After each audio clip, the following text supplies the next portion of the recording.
ایک نقشہ بنتا ہے اس کی مشیت کا، وہ 1000 سال کا ہوتا ہے ہمارے حساب سے، اس کا ایک دن ہے، وہ اس کی ایک پلاننگ ہو جاتی ہے، اس کے احکام جو ہے وہ فرشتوں کے حوالے کر دیے جاتے ہیں، اس کی پھر ایگزیکیوشن ہوتی ہے، تو 1000 برس کی پلاننگ ہے ہمارے حساب سے، اللہ کے ہاں وہ ایک دن ہے۔ وَقَائِلٍ مِّن قَرْيَةٍ أَمْلَيْتُ لَهَا، اور کتنی ہی بستیاں ایسی ہوئی ہیں کہ جنہیں ہم نے ڈھیل دی تھی، وَهِيَ ظَالِمَةٌ، لیکن وہ تھی گناہ گار، ثُمَّ أَخَذْتُهَا، پھر میں نے ان کو پکڑ لیا، وَإِلَيَّ الْمَصِيرُ، اور میری طرف لوٹ کر آنا ہے۔ قُلْ يَا أَيُّهَا النَّاسُ إِنَّمَا أَنَا لَكُمْ نَذِيرٌ مُّبِينٌ، کہہ دیجیے اے نبی، اے لوگوں، میں ہوں ایک خبردار کرنے والا، صاف صاف تمہارے لیے ایک خبردار کرنے والا آیا ہوں، ڈرانے والا آیا ہوں، بتا دینے والا ہوں کہ یہ مراحل زندگی کے آنے والے ہیں۔ فالذین آمنوا وعملوا الصالحات، جو لوگ ایمان لائیں اور نیک عمل کریں، لہم مغفرۃ ورزق کریم، ان کے لیے اللہ کی طرف سے مغفرت ہے، یہ میں بشارت دے رہا ہوں، اور رزق کریم، اور بہت ہی باعزت روزی ملے گی۔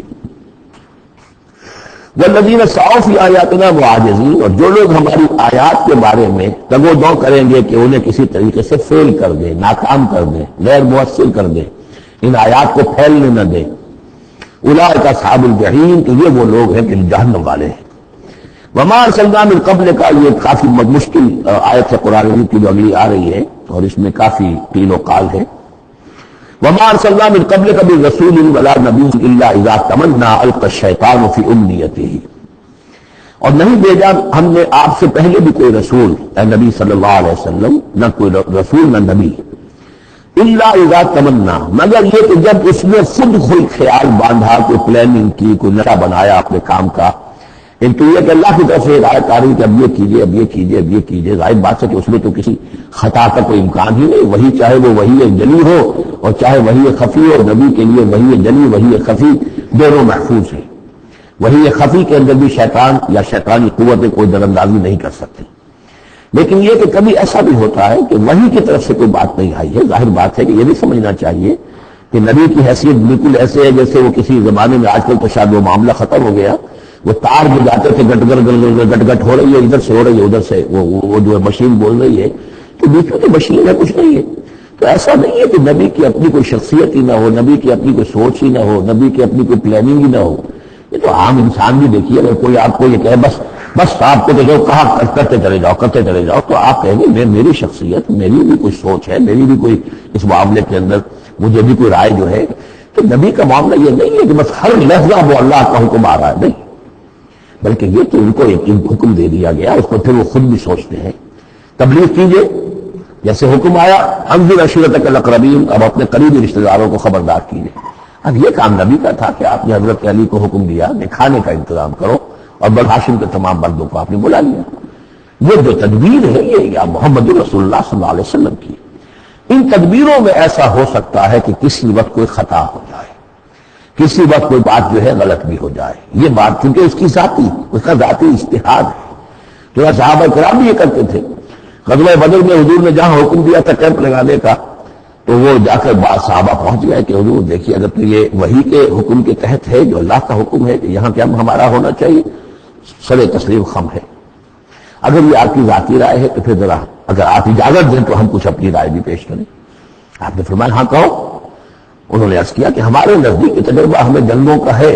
اس کی بنا پر ہم سمجھتے ہیں کہ ہمارا جو پڑاؤ ہے، ہمارا کیمپ وہاں لگنا چاہیے، اس وادی کے اس گوشے میں۔ آپ نے فرمایا ٹھیک ہے، یہاں سے ایک خیمے اٹھاؤ اور وہاں لگا لو۔ ظاہر بات یہ تدبیر تھی ذاتی تھی محمد رسول اللہ صلی اللہ علیہ وسلم کی،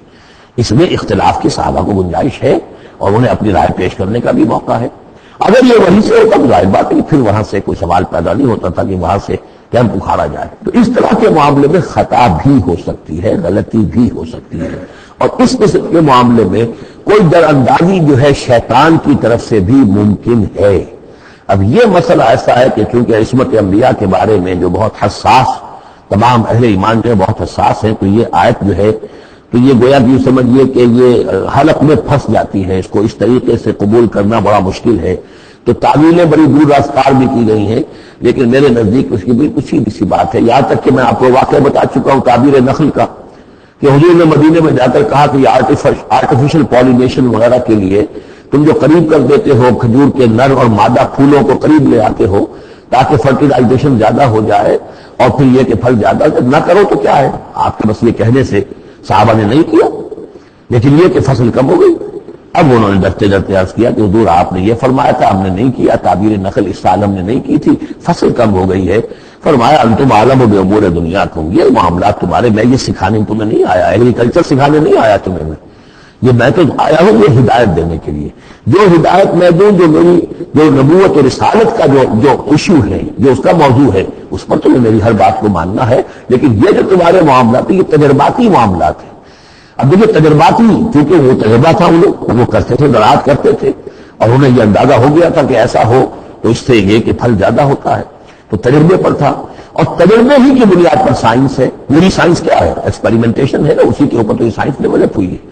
ان چیزوں کو جو ہے وہ اس سے خارج سمجھیے، اس میں کوئی تعلق جو ہے دین کا اس سے نہیں ہے۔ انتم عالم بامور دنیاکم،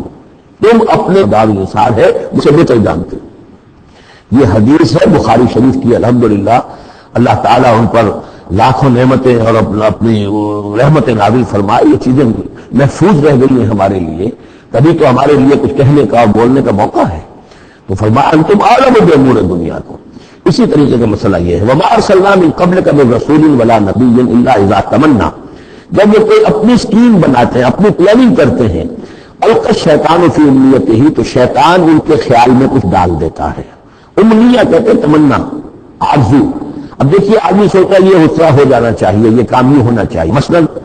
جب کہ آپ نے دیکھا کہ مکہ مکرمہ میں تو میرا قیام ناممکن ہو گیا ہے، اس لیے کہ ابو طالب کے انتقال کے بعد وہ جو خاندانی پروٹیکشن حاصل تھی بنو ہاشم کی، وہ ختم ہو گئی،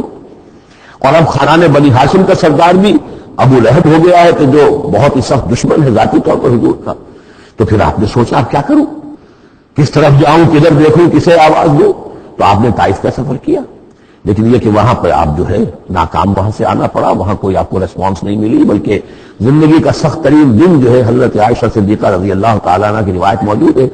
ان کے ہوش کے دوران تو سمجھیے کہ غزوہ احد کا دن سخت ترین تھا، تو انہوں نے کبھی پوچھ لیا کہ حضور آپ پر احد کے دن سے بھی سخت دن کو گزرا ہے؟ آپ نے فرمایا ہاں، طائف کا دن مجھ پر اس سے کہیں زیادہ سخت تھا، وہ سختی ہوئی تھی پر۔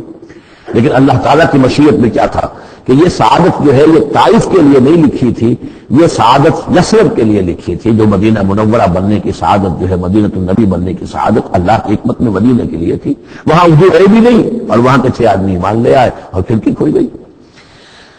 وما ارسلنا من قبلک من رسول ولا نبی الا اذا تمنى القى الشیطان فی امنیتہ فینسخ اللہ ما یلقی الشیطان، پھر اللہ منسوخ کر دیتا ہے، ختم کر دیتا ہے اس چیز کو کہ جو شیطان نے ڈالا ہوتا ہے۔ ثم یحکم اللہ آیاتہ، پھر اللہ تعالیٰ اپنے فیصلوں کو پختہ کر دیتا ہے۔ یہاں آیت جو ہے آیات ہی فیصلوں کے معنی میں ہے۔ واللہ علیم الحکیم، اور اللہ سب کو جاننے والا